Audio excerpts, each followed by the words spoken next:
ये बताओ कि 4.4 क्लियर है? 4.4 क्लियर है?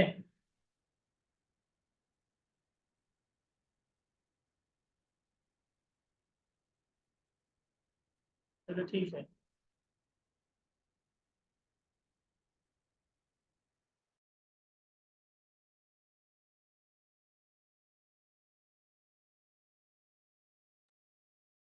देखो, आज जो है ना, adjoint adjoint and inverse of a matrix, इसको देखेंगे। दोनों टॉपिक एक दूसरे से रिलेटेड है, एडजॉइंट एंड इनवर्स। ठीक है। बट इस एडजॉइंट का रिलेशन जो है वो ट्रांसपोज से है। मतलब ट्रांसपोज भी याद रहना चाहिए। ठीक है। और अभी जस्ट वो फैक्टर जो कैलकुलेट किए, इससे भी रिलेटेड है। मतलब एडजॉइंट फाइंड करने के लिए किसका किसका आइडिया होना चाहिए, तो ट्रांसपोज का आइडिया होना चाहिए। और को फैक्टर कैसे कैलकुलेट करते हैं, इसका भी आइडिया होना चाहिए। अब इस इनवर्स को कैलकुलेट करने के लिए ज़्यादा हार्ड वर्क करने का जरूरत नहीं है। ठीक है। मान लो कोई मैट्रिक्स ए गिवन है, और इसका बोला इनवर्स फाइंड करने के लिए।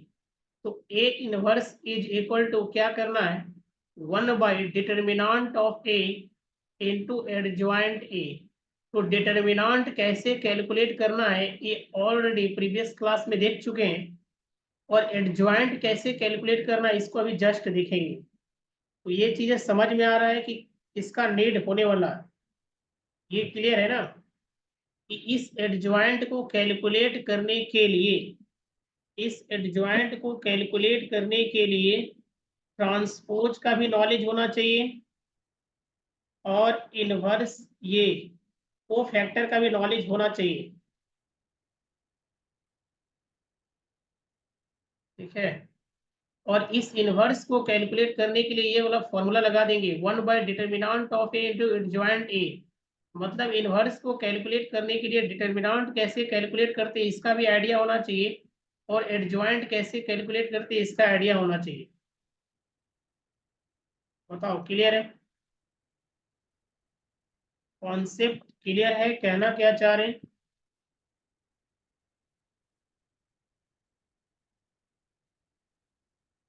हेलो, इस लाइन को पढ़ो।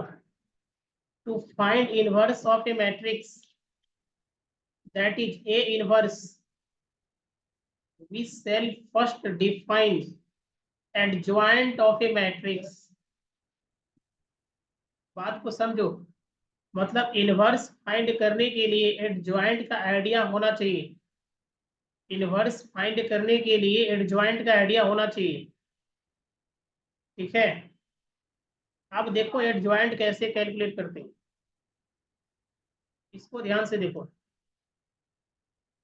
ये देखो, मान लो कि कोई एडजॉइंट ऑफ ए मैट्रिक्स,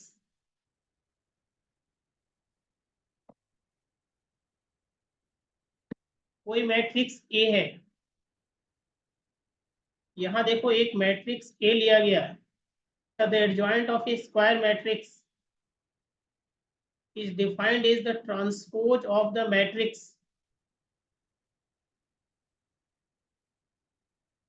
एक मिनट।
एक चीज और ध्यान से सुनो।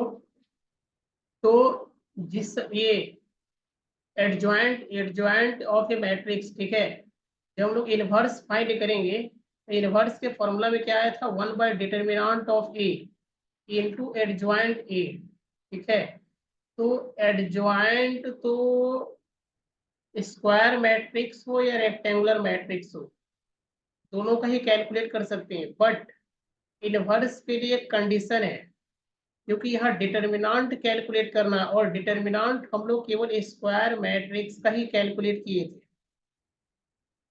ठीक है। तो अब ये देखो कि एडजॉइंट कैसे कैलकुलेट करेंगे। एक मैट्रिक्स ए, ये देखो इसका सारा एलिमेंट गिवन है। एक मैट्रिक्स ए जिसका एलिमेंट गिवन है, ये देखो, ये रो 1, रो 2, रो 3, column 1, column 2 and column 3, C1 C2 and C3।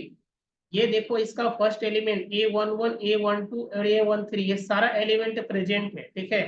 तो अब इस मैट्रिक्स ए का अगर एडजॉइंट फाइंड करना है, adjoint A is equal to transpose of, ध्यान से सुनो, ये A11 ये है क्या, ये A11 क्या है, -1 के पावर में, याद आ रहा है ना, -1 के पावर में 1+1 को फैक्टर, -1 के पावर में A11। अब इसका अगर को फैक्टर कैलकुलेट करना है तो इसके रो और कॉलम को क्लोज करेंगे, यानी M11।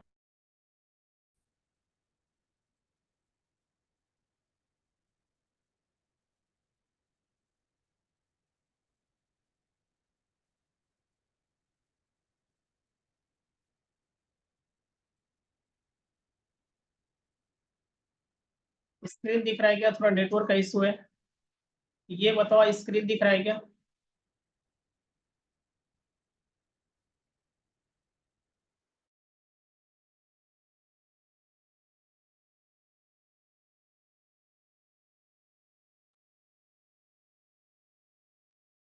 चलो ठीक है, ध्यान दो। ये देखो adjoint of a matrix, adjoint A is equal to transpose of, तो ट्रांसपोज ऑफ किसका ट्रांसपोज कैलकुलेट करना है, तो सारे एलिमेंट का फर्स्ट ऑफ ऑल क्या करेंगे ना, को फैक्टर फाइंड कर लेंगे। को फैक्टर फाइंड करने के बाद जो रिजल्ट आएगा, वो फैक्टर फाइंड करने के बाद जो रिजल्ट आएगा ना, उसका ट्रांसपोज भी फाइंड करना है।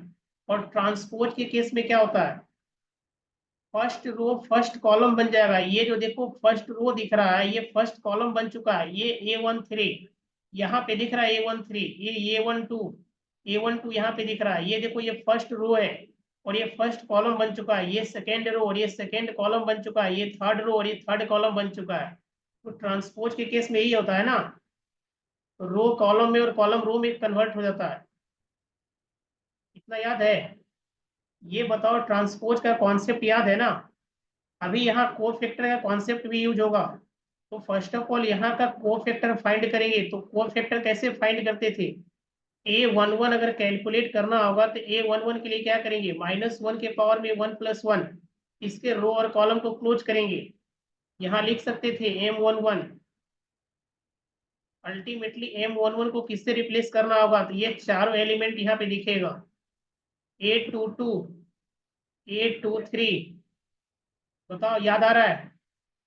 वो फैक्टर इसी तरीके से कैलकुलेट करते थे ना, -1 के पावर में कितना, +2, मतलब -1 के पावर में इवन आंसर क्या आएगा, 1।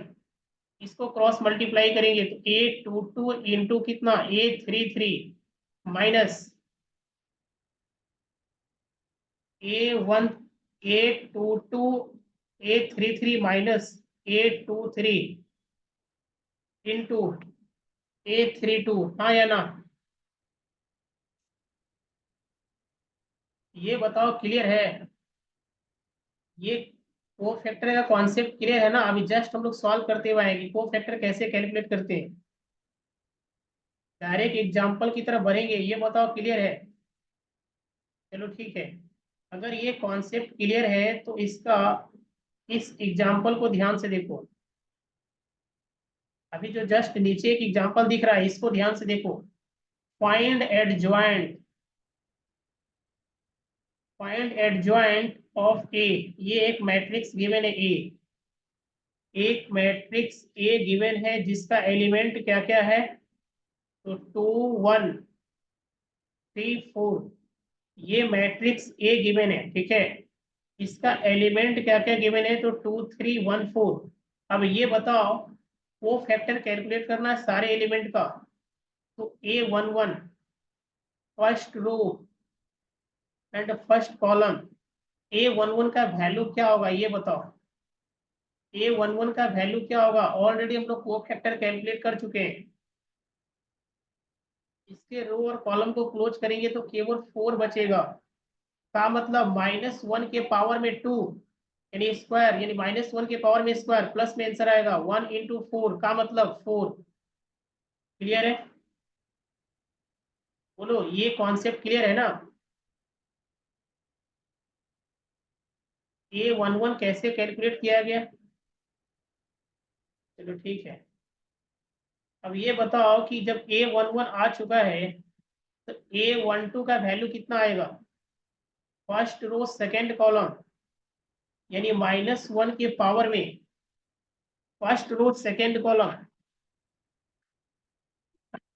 फर्स्ट रो सेकेंड कॉलम, यानी -1 के पावर में 1 + 2। अब ये देखो फर्स्ट रो सेकेंड कॉलम, जब इसके रो और कॉलम को क्लोज करेंगे, ये रहा फर्स्ट रो और ये सेकेंड कॉलम, क्या बच रहा है 1, तो इंटू 1। अब देखो -1 के पावर में 3 का मतलब माइनस में आंसर आएगा -1 इंटू 1। फाइनली इसको जब मल्टीप्लाई करेंगे -1 आ जाएगा, ये तो A12 आ गया।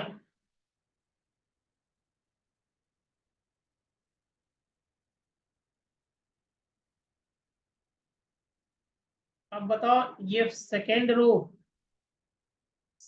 रो और फर्स्ट कॉलम का वैल्यू कितना होगा,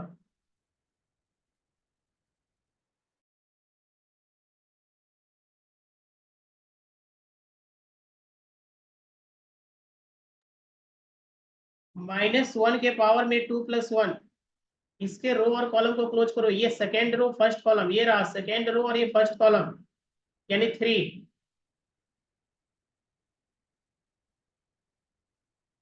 यानी -1 के पावर में 3, ठीक है। आंसर किस में आएगा, -1 इंटू 3 का मतलब -3। अब बताओ इसका इसका वैल्यू बताओ, सेकेंड रो सेकेंड कॉलम, ये रहा सेकेंड रो और ये सेकेंड कॉलम, यानी -1 के पावर में 2 + 2 इंटू 2, -1 के पावर में 2 + 2, बताओ आंसर कितना आएगा, प्लस का 1 इंटू 2 का मतलब 2।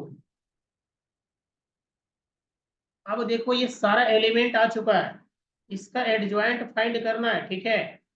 तो एडजॉइंट फाइंड करना है तो सारे एलिमेंट को पहले पुट करो इसमें, सारे एलिमेंट को पुट करो, ये A11 A12 A21 A22 और इसका ट्रांसपोज बताना है। ट्रांसपोज कैलकुलेट करेंगे तब जाकर जो है ना, हाँ, ये 4, ये -1, ये -3 और ये 2, बताओ इसका ट्रांसपोज कितना आएगा। जब इसका ट्रांसपोज कैलकुलेट करेंगे तो ये 4, ये माइनस का 3, ये देखो फर्स्ट कॉलम ए फर्स्ट रो बन जाएगा, ये सेकेंड कॉलम ये सेकेंड रो बन जाएगा। बताओ क्लियर है, ये रहा फाइनल आंसर, ये एडजॉइंट आ गया। बताओ क्लियर है। अब ये 2 by 2 का मैट्रिक्स लिए एक और एग्जांपल लेंगे 3 by 3 का, बताओ ये कॉन्सेप्ट क्लियर है ना। चलो ठीक है,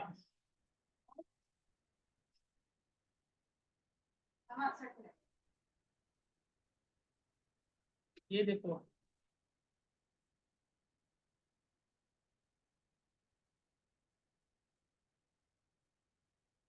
एक चीज और देखो, यहाँ पे रिमार्क के तौर पे गिवन है, एक रिमार्क के तौर पे गिवन है यहाँ पे, और ये square matrix of order 2 by 2, ठीक है। अगर कोई स्क्वायर मैट्रिक्स है उसका ऑर्डर 2 है, अगर कोई स्क्वायर मैट्रिक्स है उसका ऑर्डर 2 है, तो ध्यान से सुनो। सिंपली होता क्या है कि ये देखो, ये इसका ऑर्डर चेंज हो जाएगा। ये जो 2 है यहाँ पे आ जाएगा और 4 यहाँ पे आ जाएगा, बाकी माइनस का 3 और ये 1 एज इट इज रहेगा, केवल साइन चेंज हो जाएगा, केवल साइन चेंज हो जाएगा। ठीक है, यहाँ वाले का केवल साइन चेंज होगा और ये इसका ऑर्डर चेंज हो जाएगा, मतलब पोजीशन इसका चेंज हो जाएगा। इस चीज को याद रखना है। ठीक है, और ये स्क्वायर मैट्रिक्स ऑफ ऑर्डर 2, अगर कोई स्क्वायर मैट्रिक्स है जिसका ऑर्डर 2 है, अगर उसका एडजॉइंट फाइंड करने के लिए बोला जाए ना, अगर ये प्रॉब्लम अगर ऑब्जेक्टिव के तौर पे हो तो होता क्या है ना कि ये वाला एलिमेंट यहाँ आ जाएगा और ये यहाँ चला जाएगा और इसका केवल साइन चेंज हो जाएगा, और ये माइनस है तो प्लस बन जाएगा और ये प्लस है तो माइनस बन जाएगा और माइनस है तो प्लस बन जाएगा। बताओ ये क्लियर है? अभी जिस चीज को बताइए कॉन्सेप्ट क्लियर है? यहाँ ध्यान से देखो, ये A11, ये A22, देखो इसका ऑर्डर चेंज हो गया, ये पोजीशन चेंज हो गया, ये यहाँ पे आ चुका है और ये यहाँ पे आ चुका है और इसका केवल साइन चेंज हो गया, यहाँ पे माइनस का साइन आ गया और यहाँ पे भी माइनस का साइन आ गया। ठीक है, क्लियर है ना?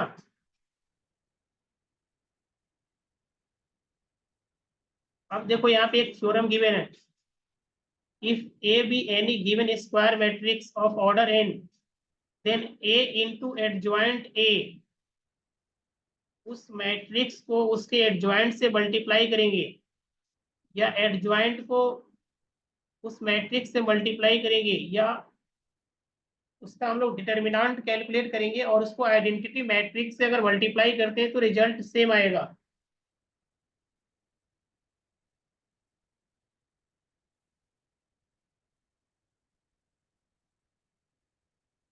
यहाँ पे देखो उसका वेरिफिकेशन गिवन है, ये देखो,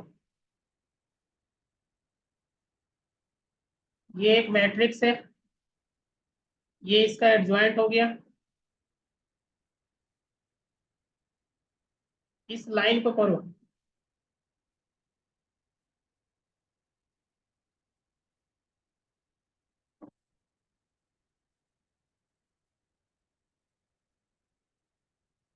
और अगर ये चीजें अगर समझ में नहीं आ रहा तो एक काम करो, एक HW के तौर पे, ठीक है, नेक्स्ट क्लास में इसको क्लियर कर देंगे, बट एक HW के तौर पे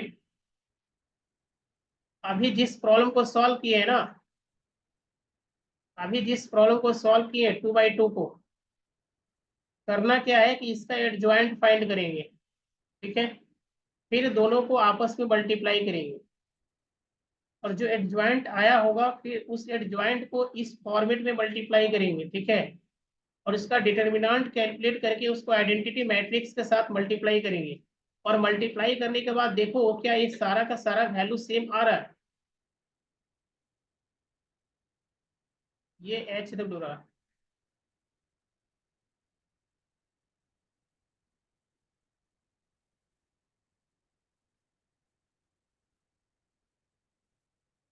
ये देखो एक important concept, definition 4, a square matrix is said to be singular if determinant of A is equal to 0। किसी भी मैट्रिक्स को सिंगुलर कब बोलेंगे? जब डिटर्मिनेंट का वैल्यू 0 होगा। ठीक है, ये जो मैट्रिक्स यहाँ पे गिवन है इसका डिटर्मिनेंट कैलकुलेट करो, तो डिटर्मिनेंट जब कैलकुलेट करेंगे तो 8 इंटू 1 माइनस का कितना, 2 इंटू 4 कितना आएगा, ये 8 माइनस का 8 का मतलब 0 आएगा ना? बोलो, ये सिंगुलर मैट्रिक्स का कॉन्सेप्ट समझ में आया? अगर कोई स्क्वायर मैट्रिक्स है, ठीक है, उसका डिटर्मिनेंट कैलकुलेट करते हैं, अगर 0 आ गया तो उसको सिंगुलर मैट्रिक्स बोलेंगे। अब देखो नॉन सिंगुलर, अगर 0 नहीं रहा, उस डिटर्मिनेंट का वैल्यू अगर 0 नहीं रहा, डिटर्मिनेंट का वैल्यू अगर 0 नहीं रहा तो उसको क्या बोलेंगे? Non singular matrix. ये रहा नॉन सिंगुलर मैट्रिक्स।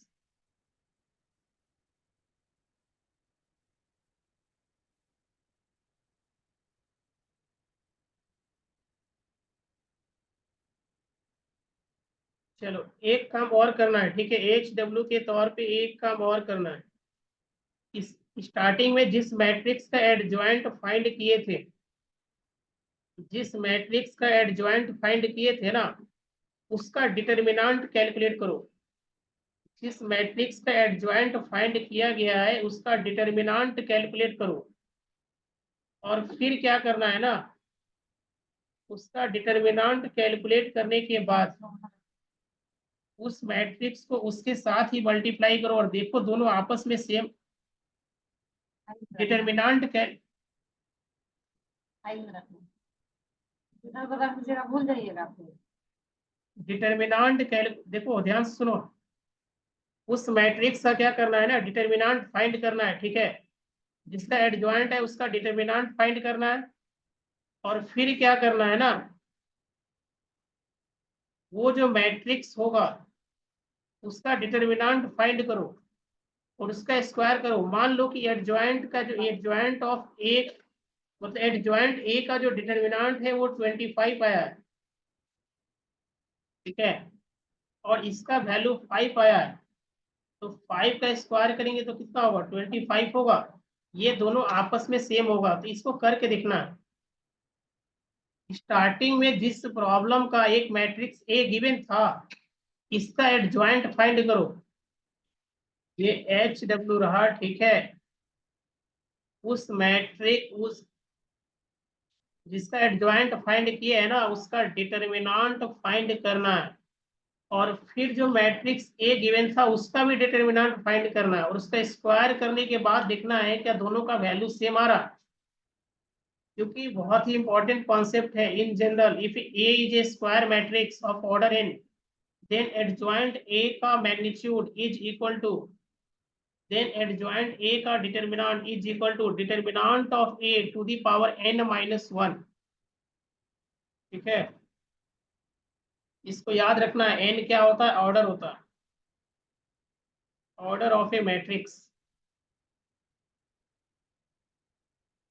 ठीक है।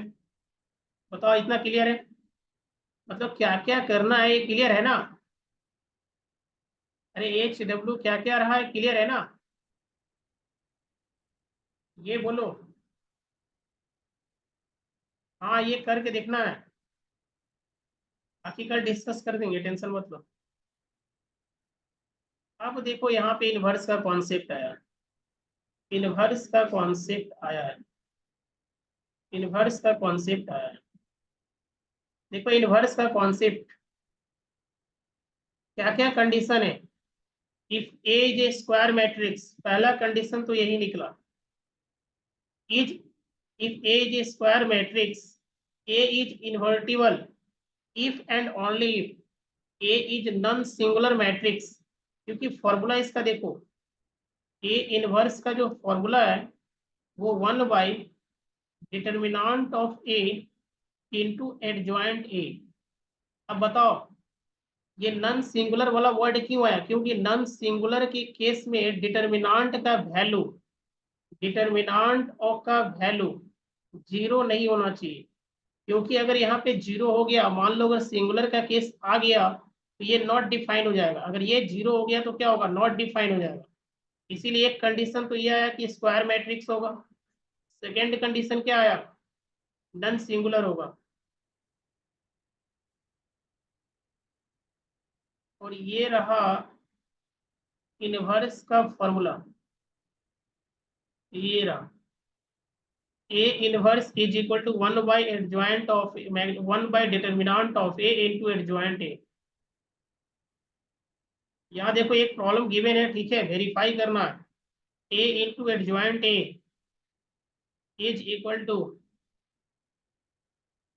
इसको तो खैर एच डब्ल्यू में भी दिए हैं, इसको छोड़ो, डायरेक्ट ये फाइंड करके बताओ अभी, ये फाइंड करके बताओ, बाकी का कॉन्सेप्ट कल देखेंगे। तो इसको फाइंड करने के लिए भी जस्ट बताया ना। अब ये जो मैट्रिक्स गिवन है, ये जो गिवन है ना,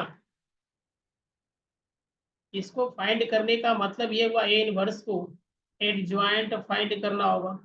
एडजॉइंट फाइंड करने का मतलब ये हुआ, ए इनवर्स फाइंड करने का मतलब एडजॉइंट फाइंड करना पड़ेगा और डिटर्मिनेंट, तो इसका डिटर्मिनेंट भी कैलकुलेट करो और एडजॉइंट भी कैलकुलेट करो। एडजॉइंट कैलकुलेट करने के लिए ट्रांसपोज और कोफैक्टर का आइडिया होना चाहिए।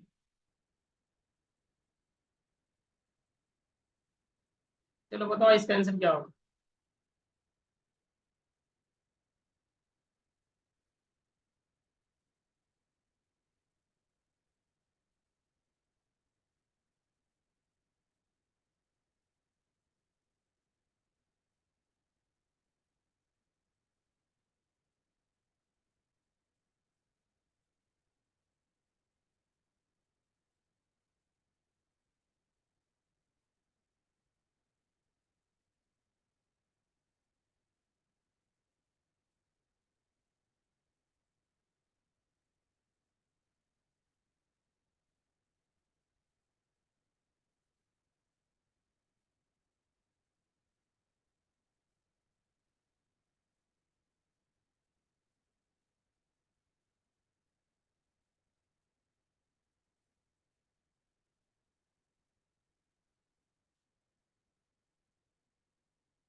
सॉल्व हो रहा है क्या?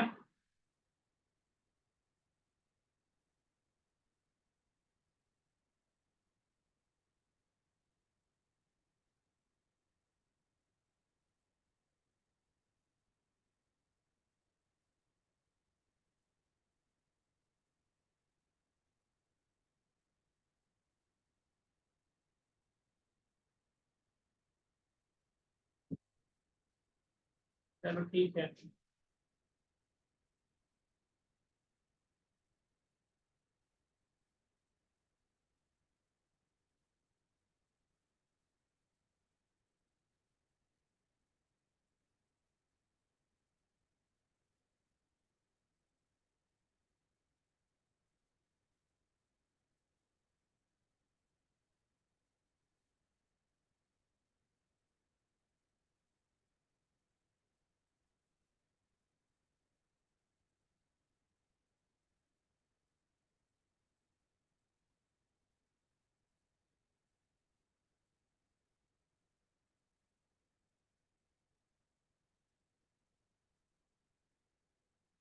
Three four three three three four.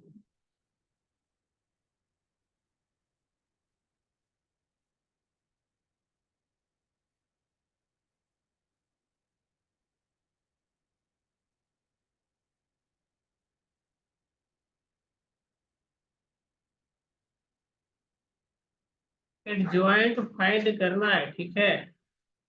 तो एडजॉइंट फाइंड करने का मतलब ये हुआ कि फर्स्ट ऑफ ऑल ये रहा row one, row two and row three, column one, column two and column three, C1 C2 and C3। तो पहले इस पे फोकस करो। A11 कैलकुलेट करके बताओ। A11 कैलकुलेट करने का मतलब ये हुआ -1 के पावर में 1+1। इसका रो और कॉलम क्लोज हो गया इनटू 1। अब बताओ ये चार एलिमेंट बचता हुआ दिख रहा है। ये चार एलिमेंट बचता हुआ दिख रहा है, तो 4 3 और 3 4, यानी -1 के पावर में 1+1 बोले तो 2, यानी 1। और ये इसको अगर क्रॉस मल्टीप्लाई अगर करते हैं तो 4 4 जा 16, और ये माइनस का 3 3 जा 9, यानी 7।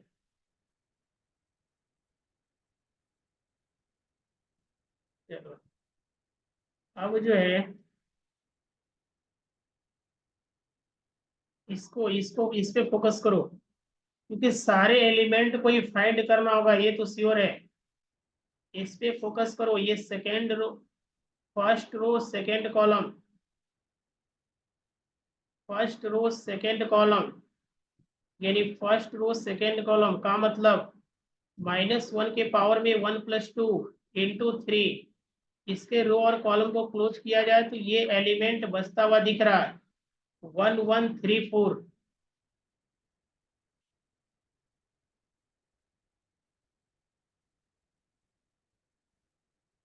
ये देखो -1 के पावर में 3 का मतलब -1 आंसर मिलेगा इंटू क्या 3।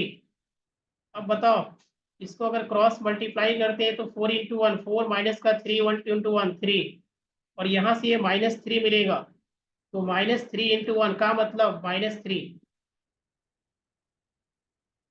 थर्ड वाले एलिमेंट पे फोकस करो, इस पे फोकस करो। ये फर्स्ट रो और थर्ड कॉलम का मतलब -1 के पावर में 1+3 इंटू 3। इसके रो और कॉलम को क्लोज करो, इसके रो और कॉलम को क्लोज करेंगे तो ये चार एलिमेंट बचता हुआ दिख रहा है, ये 1 1 4 3। अब बताओ ये -1 के पावर में +4, आंसर तो प्लस में ही आएगा ना, इंटू 3। इसको सॉल्व करेंगे 3 3 × 1 3 माइनस का 4। अब ये बताओ 3 × 1 3 और अंदर से मिलेगा -1, यानी फाइनली क्या लिखेंगे -3। फर्स्ट रो का कहानी खत्म। फर्स्ट, चलो ठीक है देख लेते हैं। सेकेंड रो, इस पे फोकस करो। तो second row and first column, यानी -1 के पावर में 2+1 इंटू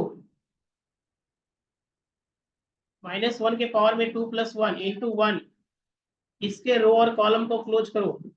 ये 4 एलिमेंट बसता हुआ दिख रहा है, 3 3 और ये 3 4। -1 के पावर में 2+1 का मतलब -1 मिलेगा आंसर, इंटू 1, इसको क्रॉस मल्टीप्लाई करो।